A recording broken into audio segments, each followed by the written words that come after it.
सर्वेभ्यो नमो नमः। अतिशय संस्कृतम क्लासेज में आप सभी का स्वागत है।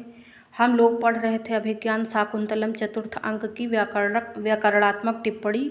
तो क्रमशः हम लोगों ने भाग 1, भाग 2, भाग 3 पढ़ लिया है।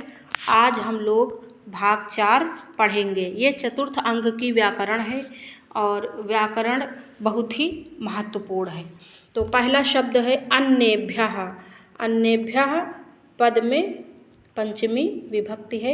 आपर्व भाग कलाई तक उठे हुए। किसलयोद भेद प्रतिद्वंदी भी का अर्थ है किसलयों के समान सुंदर। किसलयाम उद्भेदाः तेषां प्रतिद्वंदी भी तत्पुरुष समास। ठीक, तो किसलयोद्भेद प्रतिद्वंदी भी में जब समास पूछा जाएगा तो क्या करेंगे? तत्पुरुष समास। तो अगर वीडियो अच्छी लगे तो प्लीज़ लाइक करें, शेयर करें और सब्सक्राइब करें। हम चाहते हैं कि जितने भी संस्कृत प्रेमी हैं, संस्कृत से तैयारी करने वाले छात्र छात्राएं हैं, उन तक हमारी वीडियो पहुँचे और उन्हें लाभ मिले। हम आपकी टीजीटी की संपूर्ण तैयारी कराएंगे। सारे जितनी पुस्तकें लगी हैं टीजीटी में, हम सबको शब्दशः पढ़ाएंगे। तो चलिए आगे चलते हैं। अभ्युपपत्त्या, अभि धन उप धन पद धन 3 प्रत्यय। तो अभ्युपपत्त्या शब्द का अर्थ है अनुग्रह के द्वारा। अभ्युपपत्त्या शब्द का क्या अर्थ है? अनुग्रह के द्वारा। अभ्युपपत्त्या में कौन सी विभक्ति है? पद विभक्ति है। कौन सी? पद। और प्रत्यय कौन सा है? 3 प्रत्यय। अभि और उप क्या है? उपसर्ग हैं। ऐसे शब्द देकर पूछा जाएगा तो हमें बराबर तैयारी अपनी बनाए रखनी है। भर्तुगेहे। भर्तुर्गेहे का अर्थ है पति के घर में। अनुभवितव्या, अनुभव करेगी। निवेदयावः में लट लकार उत्तम पुरुष द्विवचन का रूप है निवेदयावः। अनुपयुक्त भूषणो अयम, आभूषण पहनाने के अनुभव से रहित। तो ये कौन कह रहा अनुपयुक्त भूषणो अयम? ये प्रियंवदा कह रही हैं और अनुसुईया, दोनों लोग, क्योंकि ये दोनों लोग आभूषण कभी पहनाई नहीं, इनको आभूषण पहनाने का ज्ञान नहीं है। और शकुंतला का जो है श्रृंगार करना है, इसलिए ऐसा कह रही हैं। और इसमें समास देख लेते हैं। अनुपयुक्तानि भूषणानि येन सह तथोक्तः। अभिषेकोत्तीर्णाय, अभिषेक अर्थात स्नान करके निकले हुए। अभिषेक शब्द का क्या अर्थ है? स्नान। अभिषेक की व्याकरणात्मक टिप्पणी क्या है? अभि धन सिच धन घई प्रत्यय। कौन सा प्रत्यय? घई प्रत्यय। उत्तीर्ण, उद धन त्रि धन कत प्रत्यय। अब त्रि याद रखना, त्रि ये देख लेना कैसे है त्रि, क्योंकि बहुत बार गलतियां हो जाती हैं। तो त्रि दीर्घ है, देखिए। आभरण विनियोगम, आभरणानाम विनियोगम। तो आभरण विनियोगम में कौन सा समास है? तत्पुरुष समास है। कौन सा? तत्पुरुष। आभरण विनियोगम में तत्पुरुष समास। फिर विनियोग की टिप्पणी क्या है? वि धन्नी धन युज धन घई। तो विनियोग की व्याकरणात्मक टिप्पणी ही है। अलंकार कौन सा है? उपमा। और छंद कौन सा है? शार्दूल विक्रीडित छंद है। तो हम लोग पेज नंबर 2 पे चलते हैं। पद आया है वाम। वाम पद का अर्थ है तुम दोनों का। आपर्व भाग, ये है आपर्व भाग। ये आपर्व भाग जो है ये ऐसे दिया। वाम पद जो है वो युष्मद का, युष्मद प्रातिपदिक, युष्मद मूल शब्द है और ये विशेषण है। ठीक, मतलब ये जो वाम शब्द प्रयुक्त हुआ है इसका मूल प्रातिपदिक युष्मद है और यह विशेषण है। किसका विशेषण है? प्रियंवदा और अनुसुईया का विशेषण है। फिर है नैपुणम, निपुणता, निपुणस्य भावः नैपुणम। निपुण धन अण प्रत्यय, तो निपुण में अण प्रत्यय लगाएंगे तो नैपुणम बनेगा। और किस सूत्र से अण प्रत्यय हुआ? हायनांत युवादिभ्यो अण से निपुण में अण प्रत्यय। ठीक, इतना बन गया। आगे चलते हैं। अब आइए देखते हैं, ये श्लोक आ गया है चतुर्थ अंक का 6वां श्लोक है। और पहले हम श्लोक पढ़ लेते हैं ताकि एक बार आपको ताज़ा हो जाए, उसके बाद इसकी व्याकरण देखते हैं। तो आइए श्लोक देखते हैं। यास्याद्यात् शकुन्तलेति हृदयं संस्पृष्टमुत्कण्ठया कंठः स्तम्भितबाष्पवृत्तिकलुषयश्चिन्ता जडं दर्शनम् वैक्लव्यं ममतावदीदृशमिदं स्नेहादरण्यौकसः पीड्यन्ते ग्रहिणः कथं नु तनया विश्लेषदुःखैर्नवैः। तो ये जो श्लोक है ये शार्दूल विक्रीडित छंद में बोला गया है और इस श्लोक के को बोला है महर्षि कण्व ने। और अब हम लोग इसकी व्याकरण देखते हैं। यास्यति, लृढ़ लकार प्रथम पुरुष एक वचन, अद्य आज। अब देखते हैं यास्यति में संधि कौन संधि है? यण संधि। यास्यति धन अद्य बराबर यास्यद्यत्य यण संधि। ठीक, आगे देखते हैं। समस्पृष्टम माने व्याप्त है। सम का अर्थ है अच्छी तरह से, तो अच्छी तरह से व्याप्त है। इसकी व्याकरण है सम स्पृश धन कत। और उत्कंठया दुख से, बड़ी कठिन वेदना को दुख कहते हैं। स्तंभित वाष्प वृत्ति कलुषः, अश्रु प्रवाह को रोकने से भरे हुए, जिनका कंठ भरा हुआ है। स्तंभित वाष्प वृत्ति में कौन सा समास है? कर्मधारय समास। ठीक, स्तंभित वाष्प वृत्ति दो प्रकार से देखना। पहले आधे पद का स्तंभित वाष्प वृत्ति में कर्मधारय समास और तया कलुषा तत्पुरुष समास, दो तरह से समास किया गया है। समास विग्रह के आधार पर इस पद में समास बदल रहा है, इसलिए इसका ध्यान देंगे।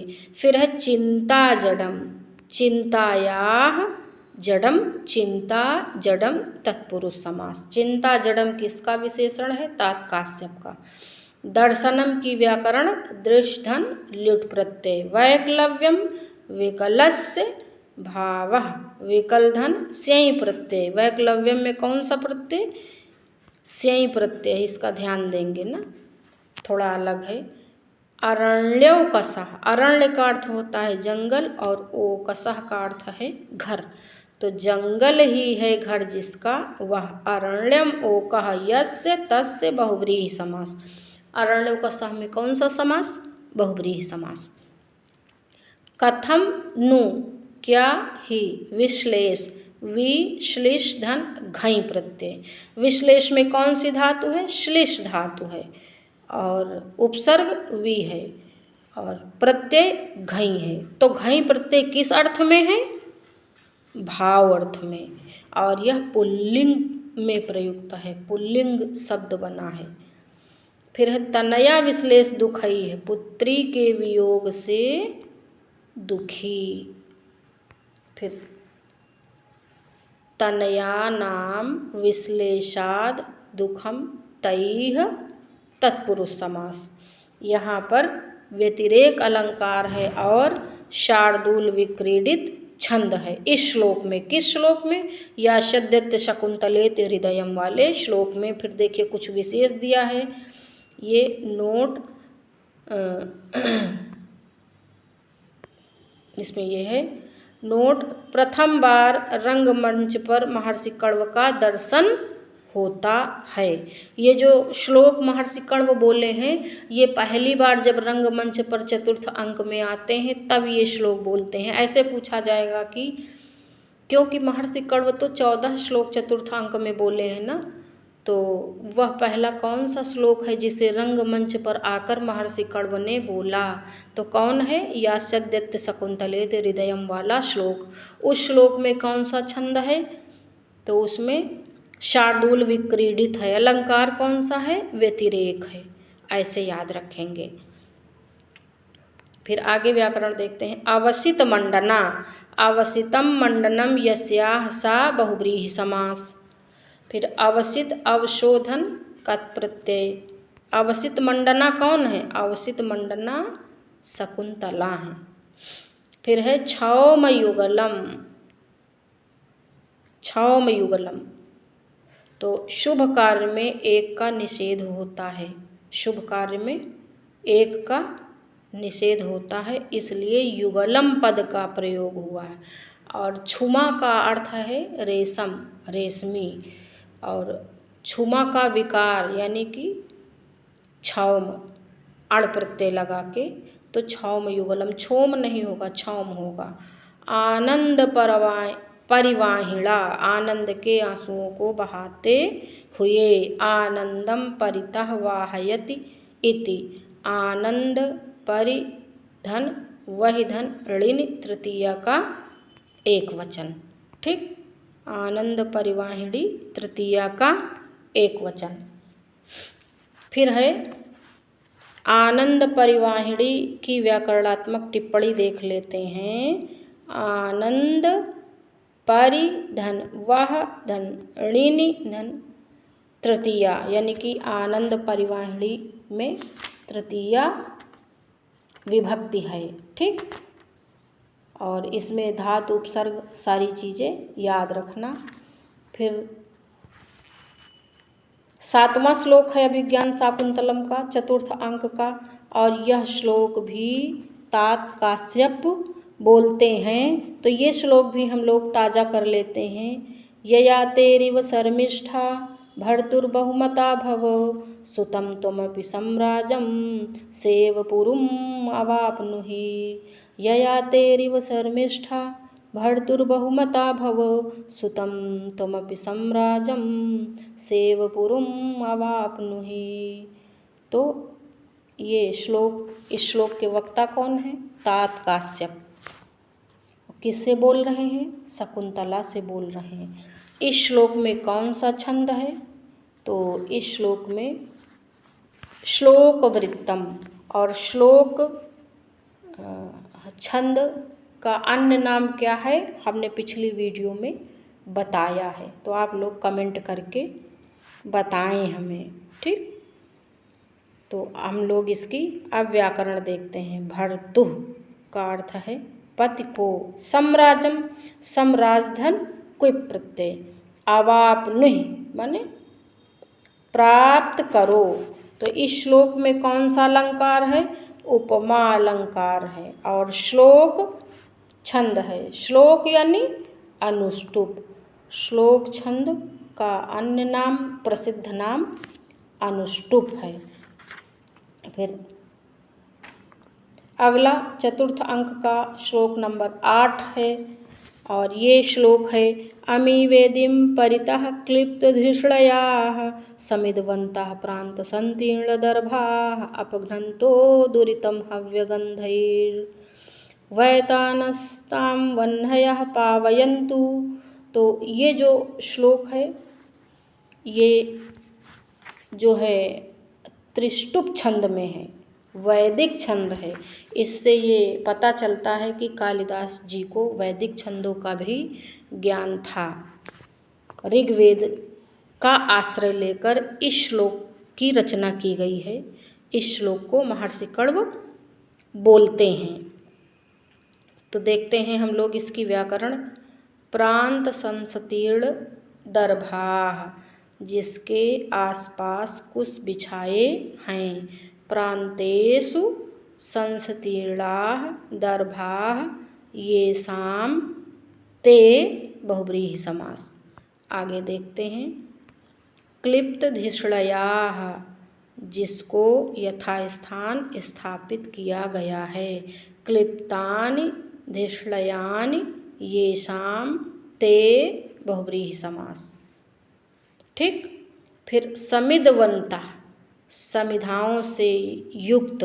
समिध धन मतुप, समिधवन्तः में कौन सा प्रत्यय है? मतुप। संसतीर्णः, सम त्रिधन कत प्रत्यय। वैताना वितान धन अण, वैताना में कौन सा प्रत्यय है? अण प्रत्यय है। तो आज हम लोग इस वीडियो को यहीं पर रोकते हैं।